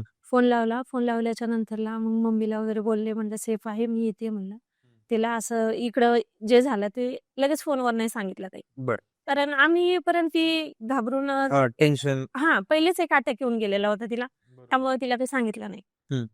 येतो असं बोललो. मग ते म्हणे, "आता तुम्ही जाईपर्यंत कॉन्टॅक्ट कसं काय करणार?" हं. म्हणलं, "करू" म्हणलं काहीतरी. हं. तर ते म्हणे, "चला" म्हणे. "माझ्यासोबत चला" असं बोलले. हं. आम्ही गेलो त्यांच्यासोबत. त्यांनी आम्हाला चहा पाजला. हां. नाही सॉरी लस्सी पाजली होती. उन्हाळा दिवस होता. लस्सी पाजली होती. लस्सी पाजल्याच्या नंतरला आम्हाला मोबाईल शॉपिंगमध्ये घेऊन गेले. त्या मोबाईल शॉपिंगमध्ये त्यांनी स्वतःचं कार्ड दिलं बजाजचं. त्यांच्या ह्याच्यावरती स्वतः फायनान्स करून स्वतः ₹11,000 कॅश भरली आणि मला 15,000चा मोबाईल घेऊन दिला Vivoचा. घेऊन दिले त्यांनी आणि त्यांना असं म्हणजे हे नाही की आता हे पैसे परत भेटतील, मी देईन. मी फक्त म्हणलं त्यांना, "काका तुम्ही घेऊन दिले ना, खूप थँक म्हणलं. मी गेल्या-गेल्या तुम्हाला तुमचे रिटर्न करते," असं बोलली. हं. आणि आता पण त्यांच्याच नावाचं बिल आहे त्या फोनचं माझ्याकडं. अच्छा. आणि तो फोन आता सध्या माझे मिस्टर यूज करतात. त्यांनी घेऊन दिलेला फोन. हं, हं. मग तो फोन आम्ही म्हणजे असं एक आठवण असते ना, तो फोन बघितला की तो किस्सा आठवतो किंवा त्या माणसाला असं वाटू शकलं असतं ना. मला सांगा, आपण 10 रुपये जरी कुणाला मागितले, ओळख नाही, पाळख नाही, तो कसं काय देईन? नाही देणार. हो. हा, त्यांनी 15,000 ची वस्तू त्यांच्या ह्याच्यावर 11,000 कॅश भरली आणि हम्म. बाकीचे लोन करून त्यांच्याच ह्याच्यावर लोन, ते पण. बरं. हा, लोन पण माझ्या ह्याच्यावर नव्हतं, हा. त्यांच्या ह्याच्यावर होतं लोन. आणि मग मी त्यांना सांगितलं, मी घरी गेल्या गेल्या टाकते. मग मी तिकडून इकडे आली. आल्याच्या नंतर 2-3 दिवसामध्ये मी माझं फोनचं वगैरे सगळं, फोन पे वगैरे सगळं चालू केलं. केल्याच्या नंतर त्यांना दिले. हम्म. मला ह्यासाठी एक 5 ते 6 दिवस लागले त्यांचे बर. पैसे रिटर्न करायला, पण मी दिले. दिल्याच्या नंतरला त्या माणसाने, बाईले काहीच तू आमच्या गावची म्हणून, हा. त्याच्यातले 1000 रुपये मला रिटर्न केले, की तू काहीतरी घे वस्तू. अच्छा. असं काकणचोळी केल्यासारखा वा. असं केलं त्यांनी. आणि त्याच्यानंतरला मग आम्ही इकडं आलो. इकडं आल्याच्या नंतरला एक थोडे दिवस सगळ्या गोष्टी स्टॉप केल्या. तिथेच राहिल्या. सगळं काही तिथेच राहिलं. कुठले पैसे वगैरे काढायचे, सगळे खाते वगैरे तिकडेच होते ना आमचे. सगळं काही तिथेच राहिलं. हम्म. मग त्याच्यानंतर एक थोडे दिवस गेला. एक 2-3 महिनेच गेले. परत व्हॉट्सअपला मेसेज चालू झाले, व्हॉइस मेसेज. हम्म. मी ऑफिसला चालले, की कुठं थांबलीये, हम्म. कोणता ड्रेस घातलीये. लगेच त्या फोनवरती मेसेज, तू हे ड्रेस घातलीये, तू इथे थांबलेली आहे. म्हणजे कोणतरी असं हिंट देत होतं. म्हणजे आमच्या मागं कोणतरी होतं त्यांचं. अच्छा. हा, जय भवन नगरमध्ये. हम्म. मग ह्या सगळ्या गोष्टी तिथं कळायच्या. बरं. आम्ही परेशान व्हायचो, की नेमकं ह्याच गोष्टी कसं कळतात. मग 1-2 वेळेस मी माझ्या मिस्टरांना बोलली, तर माझे मिस्टर म्हणे ते उदगीर कुठं, हे संभाजीनगर कुठं, तू कुठं चालली म्हणे, तुला भास होत असन किंवा काही चुकीचं हे होत असन, नको ताण घेऊ म्हणे. मग एके दिवशी असंच झालं, की मम्मीनं लेकरांचे कपडे वगैरे धुवून वरती टाकली होती. आम्ही किरायदार दोघंच होतो त्या वाड्यामध्ये. मी वरती राहायचे आणि एक खाली. त्यांच्याकडे लहान बाळच नव्हतं. आणि माझ्या मुलाचे जे बनियन होते व्हाईट कलरचा, त्या अक्षरशः आंब्याच्या रसामध्ये बुडाल्यासारखे झाले होते. मी होते ऑफिसला. आता घरात इकडं हे झालेलं, घरी फोन नव्हता, म्हणजे स्मार्टफोन नव्हता, छोटा होता कीपॅडचा. बरं. आणि माझ्या मम्मीला एवढं फोन फक्त उचलायचं, कट करायचं एवढंच होतं. लावायचं पण येत नाही, आता पण येत नाही. आणि मुलांना येतो लावता वगैरे. बर. पण तिकडे ही गोष्ट कळाली. आणि माझ्या लेकराच्या बनियनवरती आंब्याचा रस पडलाय म्हणून हे मला तिकडून कळालं, उदगीरवरून. बापरे. मग मी ते बघितलं, ऐकलं, घरी फोन लावला, मम्मीला म्हणला. मम्मी म्हणे नाही, कोणीच नाही गेलं. मग मुलाला म्हणली, प्रेम जा रे वरती आणि कपडे घेऊन ये म्हणे खाली. खाली कपडे आणले. मम्मी म्हणली, हो, आमच्या इकडे मुलीला बाई म्हणतात असं. मग म्हणे बाई खरंच ग म्हणे, दोन्ही लेकराचे बनीन आंब्याच्या रसाने भरलेली. एवढी अपडेट कशी पाहिजे त्यांना? मी जाग्यावर अक्षरशः अशी थरथर कापत होती. त्या बाईचा फोन आला की मी अशी थरथर कापायची. म्हणजे इतकी भीती बसलेली होती मला, की म्हणजे त्या लेवलचं आपल्याला बोलणं होत नाही, ऐकणं होत नाही, काहीच होत नाही. नुसता व्हॉइस मेसेज आला, मी जर तो ओपन करून ऐकलं, अशी कापायची. बापरे. इतकं भयानक. मग आम्ही थोड्या दिवसानंतर विचार केला, म्हणलं चला आता इथं राहणं चुकीचं आहे मला. त्याच पिरियडमध्ये मग दोघांनी, मी आणि माझ्या मिस्टरांनी काम करून थोडेफार पैसे हे केले. मग आमच्याकडे काही होते ते असं सगळं मिळून घर घेतलं होतं. घर घेऊन एक 4च महिने झाले होते. म्हणलं इथं आम्ही आता जिथे शिफ्ट झालोय तिथे एरियाच नाही. रो हाऊस आहेत 16, त्यामध्ये फक्त 3 जण राहतात. आम्हाला धरून 3 जण राहतात. बाकी सगळं जंगल आहे. तरी पण म्हणलं लेकराची शाळा जवळ असो किंवा नसो, तिथं एकच शाळेची बस येते. मग ती इथं चांगलं शिकवू किंवा नाही शिकवू, तिथंच टाकणं, ऑप्शनच नाही दुसरं. मग काहीच जवळ नाही त्या जागी. मग आम्ही तिकडे शिफ्ट झालो. इथं ह्या सगळ्या गोष्टी होण्यापेक्षा आपण आपल्या घरी गेलेलं बरं. भाडं पण वाचतं आणि इथून कोणी खबर पण नाही देणार. ह्या हिशोबाने आम्ही इकडे आलो. आणि हे एवढं हे सगळं करता मी, म्हणजे मला ज्यांनी माझ्या मला ज्या वेळेला गरज होती माझ्या नातेवाईकांची म्हणा, कुठल्या पण माणसाची, त्यांनी कोणीच मला साथ नाही दिली.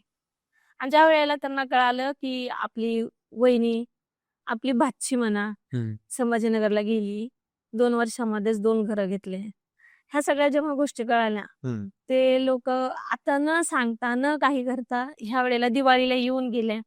सगळं काहीतरी आले तरी मी काहीच बोलले नाही. त्यांना जे आपण बाई केल्या बोलून आणल्यानंतर करतो त्या सगळ्या गोष्टी केल्या. आनंदानं 5-6 दिवस ठेवून घेऊन त्यांना सासरी पाठवून दिले. म्हणजे एवढं भांडण, एवढ्या सगळ्या गोष्टी असून सुद्धा तुम्ही त्यांना प्रेमाने? हा, मी काहीच नाही बोलले. पण एक तिथं असं प्लस पॉईंट झाला की हे सगळं पाहिल्याच्या नंतर माझी नणंद जेव्हा घरी आली, ती पाहिल्याच्या नंतर ती असं बोलली की वहिनी तुम्ही आले म्हणून राहिले, म्हणजे सगळं काही चांगलं झालं, तुम्ही चांगलंच केले येऊ, असा हा शब्द बोलले.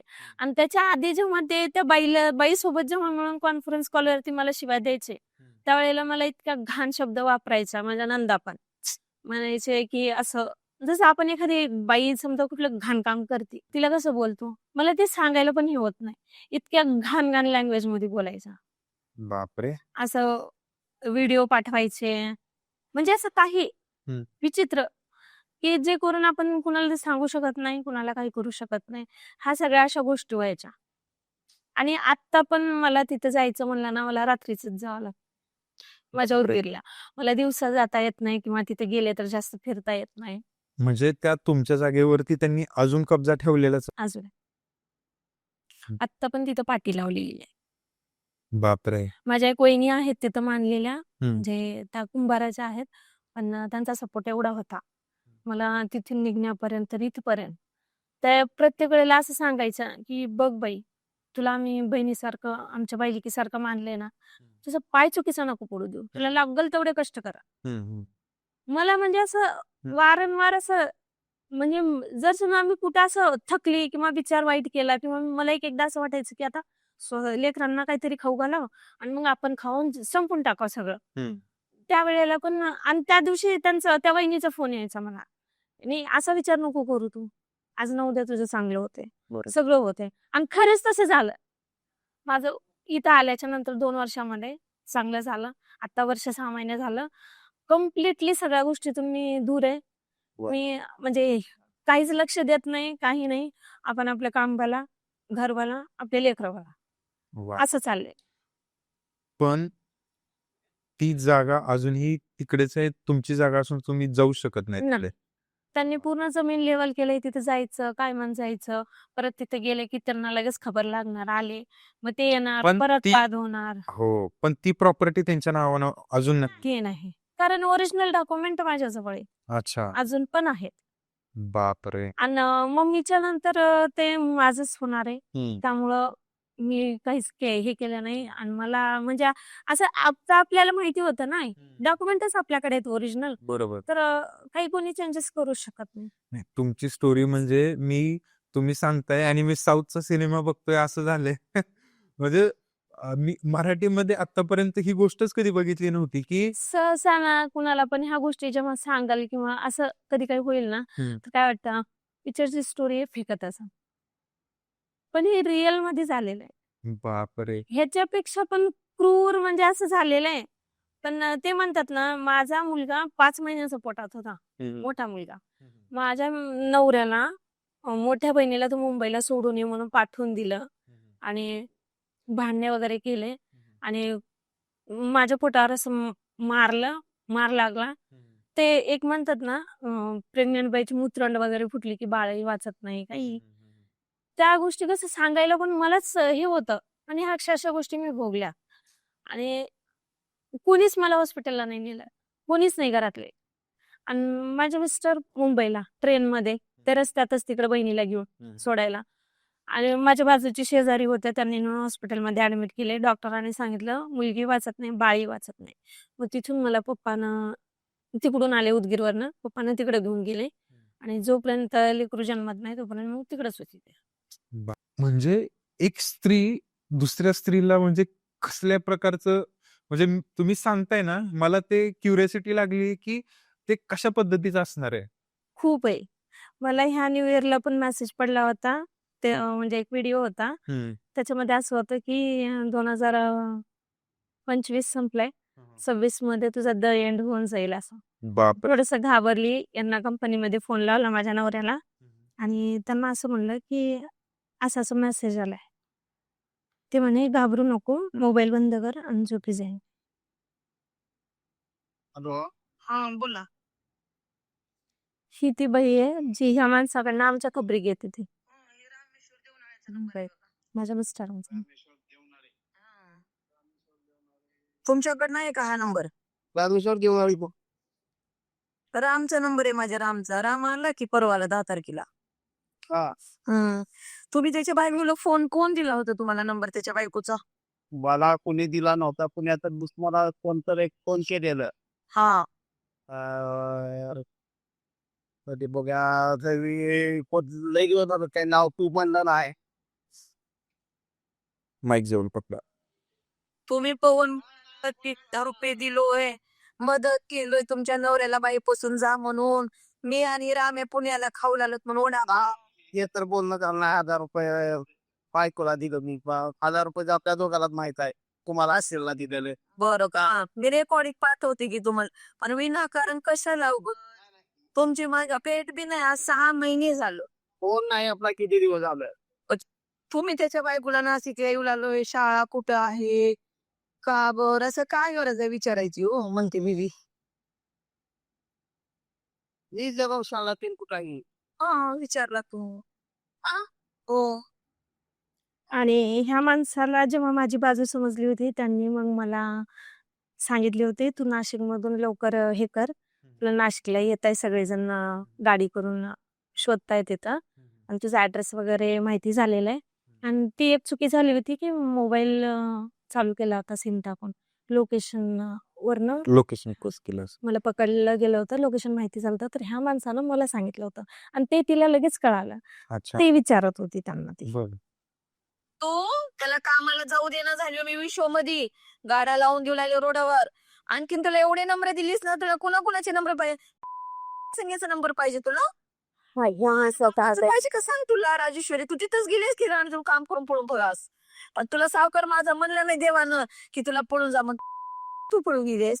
आणखीन कुणाचे नंबर पाहिजे सांग तू. मोबाईल पण माझ्याजवळ आहे, सगळं माझ्याजवळ, तर घरात आहे. विश्वला कामाला नाही चालू, पण तुझ्या नवरा आहे का?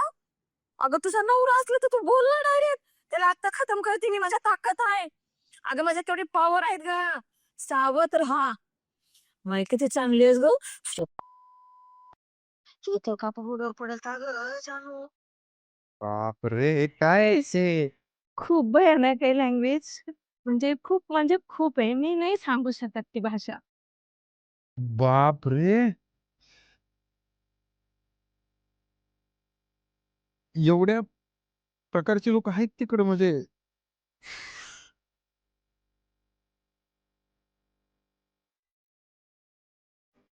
खूप लहान वयात तसं खूप काही भोगलंय. जेवढं मला लाडाने वाढवलंय माझ्या घरी, एकुलती एक म्हणून. माझ्या खानदानमध्ये 9 पोरानंतर मी झालेली होती. असं एवढा लाड होता माझा. मी कुठं चालली, माझे 2 भाऊ सोबत राहायचे, खाली उतरवायचे नाही. मला काय पाहिजे असेल तर म्हणजे दुकानच घरी घेऊन यायचे. ड्रेस घ्यायचा याच्यातला चूज कर, पण बाहेर नाही द्यायचं. जे भावलीला सांभाळतात ना तसं सांभाळायलंय. आणि डायरेक्ट तेवढ्या ह्याच्यातून मला माझ्या घरात शिवी माहिती नव्हती, तेवढ्या ह्याच्यातून डायरेक्ट ह्याच्यातच गेले मी. मला तर सुरुवातीला समजत नव्हतं की कोणतंही प्लॅन करतंय किंवा कोणतंही बोलतंय. मला या गोष्टी म्हणजे त्यांचं असं एवढं कोडिंग मला समजायची नाही. म्हणजे असं कसं कोणी टोचून बोललेलं कळायचं नाही. त्यांचं असं म्हणणं काय होतं ते समजायचं नाही. मला एवढं कळायचं नाही. जेवढं आत्ता समजतंय तेवढं पहिले नव्हतं समजत. सो आता ते लोक म्हणतायत 2026 मध्ये तुम्हाला संपवणार, म्हणजे त्यानं असा व्हिडिओ बनवला होता छाती ठोकून हम्म. की मी तुला खतम करीन, पुराट दाखवायचे. म्हणजे ते सरासर एक, आता जर त्याच्यावर केस केली, खूप मोठे गुन्हे दाखल होतील. तेवढंच त्यांना जेवढं भोगावं लागेल त्याचं दुप्पट मला सहन करावं लागेल. आणि ते त्यांचा काय पेशाच आहे ते. बरोबर आहे. त्यांना कोणी काही आता कुठली केस केलं ते 4 शब्द ते विचारले, मला हेच शब्द जे तुम्हाला ऐकू घातले, मी सहसा ऐकत नाही आणि जस्ट प्रूफ म्हणून ठेवलेलं आहे सगळं बरोबर, माझ्याकडे डेटा. बरोबर, हो. तर ह्या सगळ्या गोष्टी तिथे 10 वेळेस विचारले जातील. हो आपल्याला न्याय भेटेल तेव्हा भेटेल, पण त्यावेळेला तर आपल्या इज्जतीचे तसं धज्जे उडून जातील. 4 लोकांना माहिती होईल, 4 लोक आपल्याला काय बोलतील, कामधंदे सोडून हे सगळं करा, तिथं पैसा वेगळा लावा, आणि ते काय असे तिथं बसून ते सगळं मला इथं हँडल करतील. मला तर चपल्या घास नाही ना, त्यामुळं मी बस एक लांब आहे. मी फक्त सुखी आहे आता की माझे 2 लेकरं आणि मी. मला फक्त माझ्या लेकरांना चांगलं शिक्षण द्यायचंय. माझे लेकरं, मी म्हणते ना, माझा लहान मुलगा ज्या वेळेला मला मारायला कोणी यायचं ना, तो असं मला मागा करायचा ना, असं दगड घेऊन बसायचा. हा. फक्त 5 वर्षाचा होता. हा. असा दगड घेऊन बसायचा. माझ्या मम्मीला कोणीच काही नाही म्हणायचं किंवा तिला असं कोणी काही बोलायचं नाही. माझ्या लेकरांना त्रास दिला गेला. लेकरांना म्हणजे इप्पत होतं की माझ्या नंदेला हिला लेकरू होऊ नये. हम्म. म्हणजे असं वाईट चिंतने किंवा असं झोपलं तर पोट ओलांडून जाणे. म्हणतात ना, प्रेग्नंट व्हायचं पोट नाही ओलांडावं. ह्या सगळ्या गोष्टी मानल्या जातात. असं म्हणतात की तुम्ही पण ऐकलं असेल, प्रेग्नंट असल्यानंतर बाईला पपई नाही खाऊ घालत बरं. गर्भ खाली होत. हो हो. मी माझ्या मिस्टरांच्या समोर सांगते, मला पपई खाऊ घातलेली आहे. जबरदस्ती. हा खा म्हणायचे, जेवायला नाही द्यायचे, तेच कापून ठेवलेलं राहायचं. आग पडायची पोटात. पोटात बाळ होता ना, त्याचं मी बसले ना तर बाळ एवढं उडायचं माझं पोट, भूक लागून वगैरे. मी ते खाल्लेलं आहे. मी इव्हन भूक लागल्यावर टॉयलेटमध्ये बसून पोळीचा रोल खाल्लेला आहे, प्रेग्नेंट होती तेव्हा. मी म्हणजे ह्या गोष्टी असं सांगू नाही शकत, कारण आत्ताच्या जमान्यामध्ये कुणाला विश्वास नाही येत. पण या गोष्टी झाल्यात माझ्यासोबत. मलाच असं वाटायचं की नाही, असं नसतं. पिक्चर वगैरे पहिले लग्नाच्या आधी पाहायचे ना मराठी, असं राहत नाही गे, असं एक्स्ट्राचं दाखवतंय. मलाच वाटायचं नाही, तर मग मी दुसऱ्यांना सांगून ते खरं समजतील काय अपेक्षा ठेवणार आहे. खरं. पण ते झाले माझ्यासोबत तेवढं सगळं. बरोबर. तुम्ही जस्ट फक्त हे सांगितलं. आता हा आवाज ऐकून मी समजू शकतो की तुम्हाला ह्या 4 एवढ्या वर्षांमध्ये तुम्ही काय काय ऐकलं असणार आणि काय काय सोसलं ते असणार. पाहून म्हणजे असं आणखीन खूप काही गोष्टी आहेत जे मी डोळ्यानं पाहिले. ते आपण सोडून मी सगळं काही ऍक्सेप्ट केले. ठीक आहे, तुमच्या हातून झाल्या काही चुका किंवा तुम्ही केलं, आता तुम्हाला कळतंय, जाऊ दे. ठीक आहे, तुम्हाला वाटतंय ना आता पण की माझी चुकी होती, मी आली नसती तर हे सगळं नसतं झालं. पण मी नसती आली तर मी जिवंतच राहिली नसती. हे लिहून देते मी तुम्हाला. आता कुठंतरी माझ्या असं म्हणजे जे 2-3 वर्ष झाले असते मला आणि माझ्या मुलांना, म्हणजे माझं पूर्ण संपलं असतं, काहीच राहिलं नसतं. माझं म्हणजे असं जे म्हणतात ना, वंश काहीतरी उरायला पाहिजे, काहीच उरलेलं नसतं माझं. ते मला माहिती आहे त्यावेळेची जे सिच्युएशन होती, ते मी फेस केलंय. मला सगळ्या गोष्टी माहिती आहे. माझ्याकडे सगळं प्रूफ आहे. फक्त बस एवढंच आहे, मी माझ्या पोरांसाठी त्या लोकांसोबत ते लोक नालीत पडलेले, तर मला त्याच्यात नाही पडायचं. कारण मला नादालाच नाही लागायचं कुणाच्या. माझी तर इच्छा आहे की तुम्ही खरंच, मला असं वाटतं सामान्य लोक अशा लोकांना तोंडच नाही देऊ शकत. नाही. म्हणजे किती जरी प्रयत्न केला तरी आपण तर त्यांच्यासारखं बनू शकत. पॉवर आहे, पैसा आहे, म्हणजे सगळ्या गोष्टी आहेत, सत्ता आहे, सगळं आहे. आपल्याकडे काहीच नाही. आपल्याकडे फक्त जे आहे ते सगळे प्रूफ आहेत याच्यामध्ये. आणि तुम्हाला पण माहितीच असेल, पोलीस स्टेशनचे चक्कर मारणं, कोर्टाचे वकील किती फीस काढता.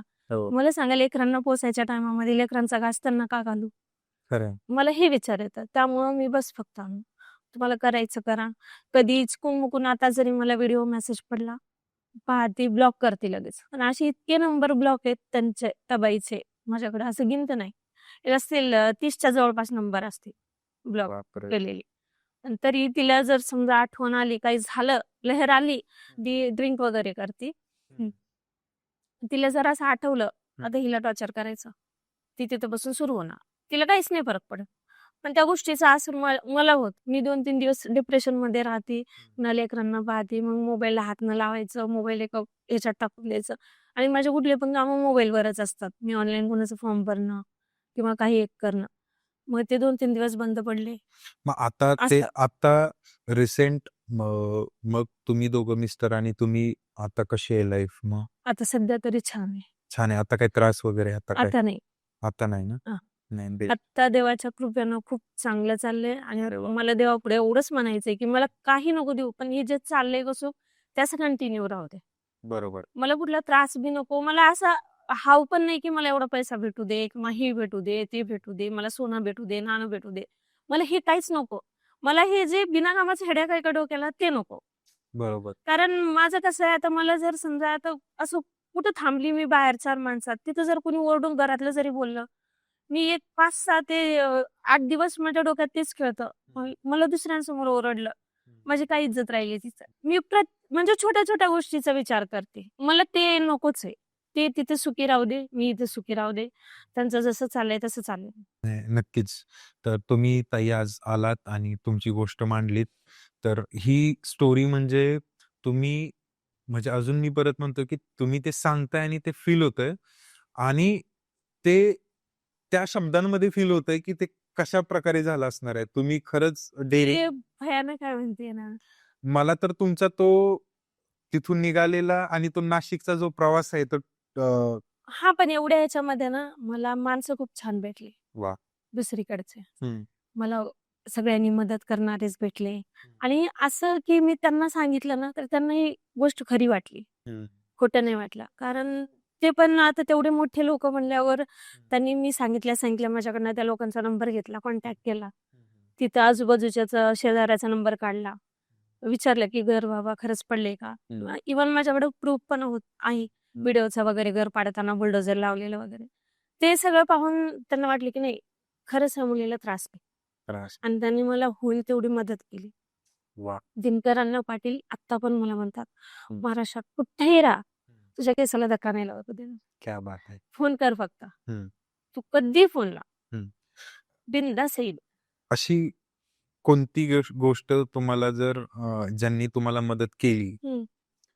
त्यांना जर तुम्हाला या प्लॅटफॉर्म मार्फत जर तुम्हाला बोलायचं असेल तर आणि तुम्ही कधी बोलू शकला नसाल त्यांना समोर तर आज तुम्ही बोलू शकता. मी दिनकर अण्णा पाटील जे नाशिकचे आता निवडून आलेले आमदार आहेत, त्यांचं इतकं मनापासून खूप धन्यवाद की त्यांनी जे काही माझ्यासाठी केले मी ते ह्या जन्मात तरी विसरणं शक्य नाहीये. आणि त्यानंतर त्यांच्यापर्यंत ज्यांनी मला घेऊन गेले त्या काकू, त्यांची मी मुलगी नाही, त्यांचं काहीच रिलेशन नसताना त्यांनी मी दुसऱ्या गावाकडची म्हणजे पूर्ण तालुकाच वेगळा ना सगळा, तर त्यांनी एका शब्दात माझी एवढी मदत केली. माझ्यासोबत फिरायच्या त्या. तर त्यांचे पण उपकार म्हणजे मी काही जरी केले त्यांना, आता किती जरी त्यांना असं पैसा दिले समजा, काही दिले, ते तर घेणारच नाहीत. कारण त्यांचे 20,000 आतापर्यंत नाही घेतले त्यांनी. पण मी त्यांना असं माझ्या म्हणते ना, माझं खाल जरी काढून सुद्धा त्यांना चप्पल केली ना, ते तरी फिटणार. कारण त्यांनी 1 जीव नाही 4 जीव वाचवलेत. आणि त्यावेळेला सगळ्यांना असं वाटायचं, ही गेली ना, ही नक्कीच कुठेतरी मरण. कारण हिच्यात कॅपॅसिटी नाही. सगळ्यांना माहिती होतं हे शांत गरीब होती. हिच्यात कॅपॅसिटी नाही की एवढं बाहेर जाऊन एकटी जगन, एकटी काही करण. सगळ्यांना असं वाटलं की मेले हे 4 जण. जेव्हा माझ्या मामाला वगैरे कळालं की आहेत हे जिवंत, माझे मामा ते ना असे रडले आणि आम्हाला सांगायचं असतं. अरे पण तुम्हाला 2-3 वेळेस कानावर घातलं होतं ना या गोष्टी. त्यावेळेला तुम्ही नाही आले. हे म्हणे आम्हाला याला लफड्यात नाही पडायचं. कोणी कुणाचं नसतं हो सर. नसतंय खरं. हे नंतर जेव्हा आपल्याकडेच सगळं चांगलं होतं किंवा काही यश येतं, आपण जेव्हा सुखी होतो ना, त्यावेळेस सगळे म्हणतात, बाई मला सांगायची होती, मी आलो असतो. पण तुमच्या हातापाय पडल्या होत्या मी. सगळ्यांच्या हातापाय पडून झाल्यावर हा पाय उचलला होता की एकटं निघायचं बाहेर. पण मरायचा हा विचार नाही केला.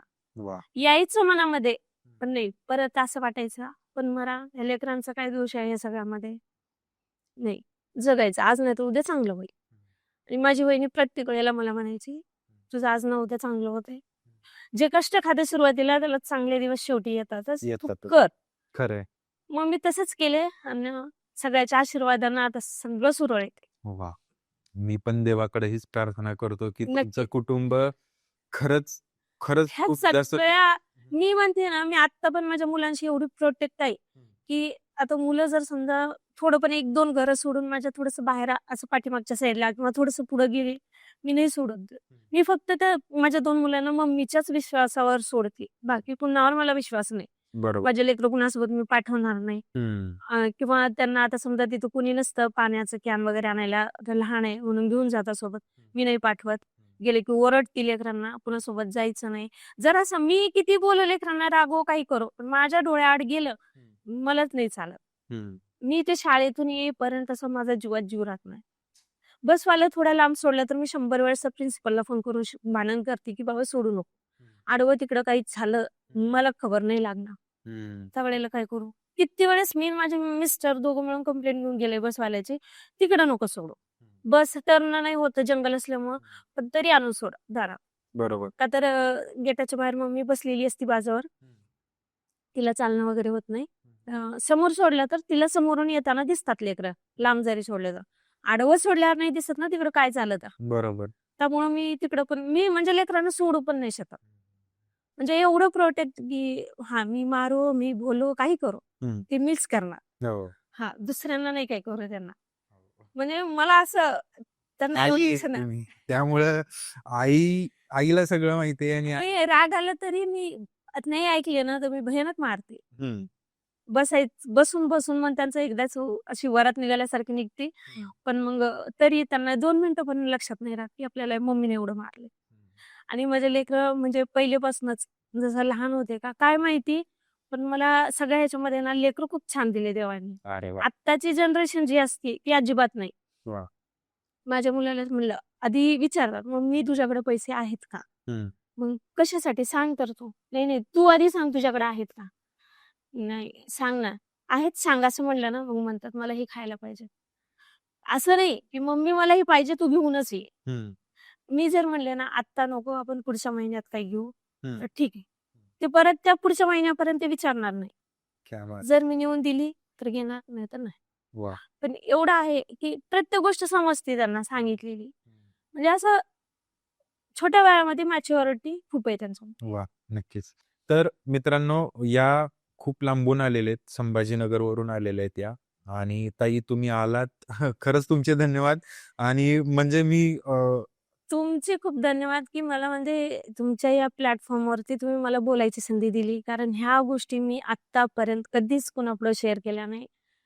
कुणालाच नाही. हे फक्त मला आणि माझ्या नवऱ्याला ह्या गोष्टी ज्या घडल्या, असं झालं, त्याने नसताना माझ्यासोबत हे सगळं झालं, हे फक्त आम्हाला म्हणजे माझ्या मम्मीला वगैरे एवढ्यांनाच माहिती. नक्कीच प्रेक्षकांमधले असे किती तर असतील जे सामान्य लोक आहेत आणि अशा लोकांचा बळी पडले असतील.